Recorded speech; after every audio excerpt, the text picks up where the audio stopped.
More than 2,000 fans came out to watch the comedic stylings of Gaffigan. The crowd was giddy and the auditorium was filled with laughter, and that was before the show. Afterwards, Gaffigan stood in line for more than an hour taking pictures and signing autographs. Later, we went back to the Leathernecks locker room for a quick chat about current events, and whose facial hair was louder.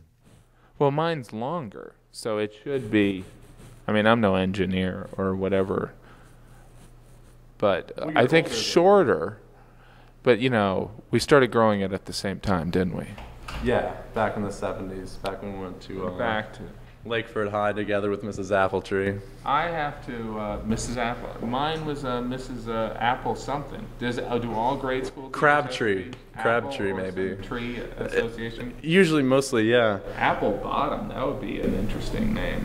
You better be careful with a name like Apple Bottom. Apple Bottom that's what rappers have as teachers. Apple Bottom, because that's kind of a term. Oh yeah, you're right. I can see that being the next hip hop song. There you go, Mrs. Apple Bottom. All right. And if you have a favorite, I know you've got a lot of noises that you like to make. I like that. That's a good noise. Yeah. I'm a fan of that. Okay. And what's that symbolizing? That is a dorky person walking around. Okay. And also someone uncomfortable in a situation, kind of like.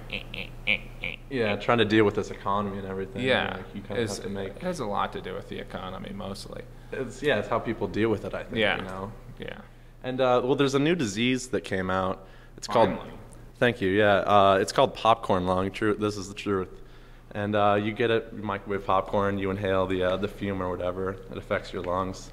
And as a country kind of divided right now, what do you think the president plans to do about this crisis? Well, a lot of people don't realize that the popcorn, what's it called? It's popcorn lung.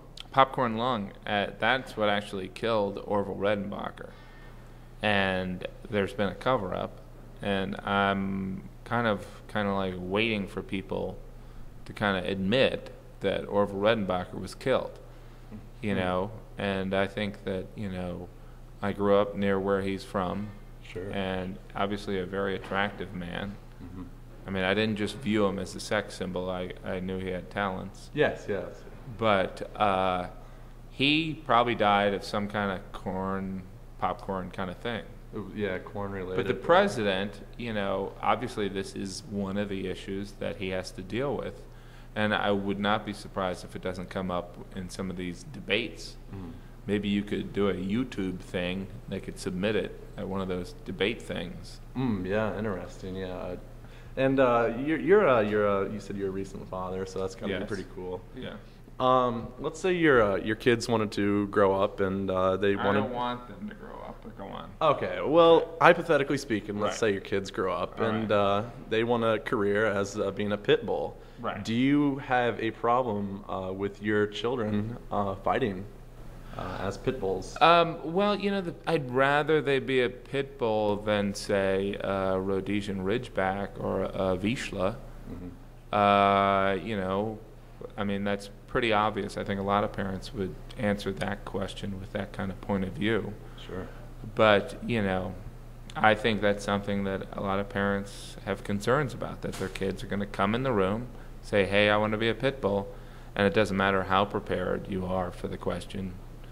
You're going to have to deal with it. You're going to have to say, I love you. I don't care if you're a pit bull, but we'll have to deal with that. That's a wonderful answer. That's you kind of like a student of Bill Cosby's fathering, it sounds like. Yeah. I don't even know that question, but I agree with it. Yeah. Okay, yeah. All right, and we'll do one more question. Yeah. I know you're must have been hard. 15. Okay. Yeah. Okay. Was that it or no? Close. Yeah, okay. close. 15 pounds. I was guessing your weight. Yeah. 15. But growing up as an albino, not a native of America, I believe you said you were from Korea at one point in time. Yeah. How was that as a child growing up as an? It was very difficult. I came over here and I didn't know English. Mm-hmm. I had to work as actually somebody who made garbage, that's like a really low status job. It's like not even picking up garbage. I had to make it. Okay, Which was wow. hard. Yeah. That's But, it's all right. Obviously I started as a country singer and then, was a race car driver. And then that led into me being a lawyer, and that led into me, doing the infomercials, which led to stand-up, which then led to me hosting that talk soup show. And here we are in a gym locker Yeah. room. Yeah. Yeah. And, it's great. Well, if you'd like to add any final notes to this. How about a B minor? Let's go with that note.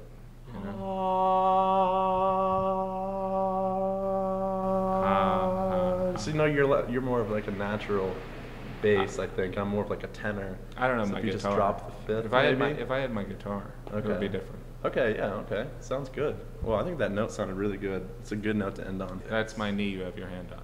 But okay. Well, thank you.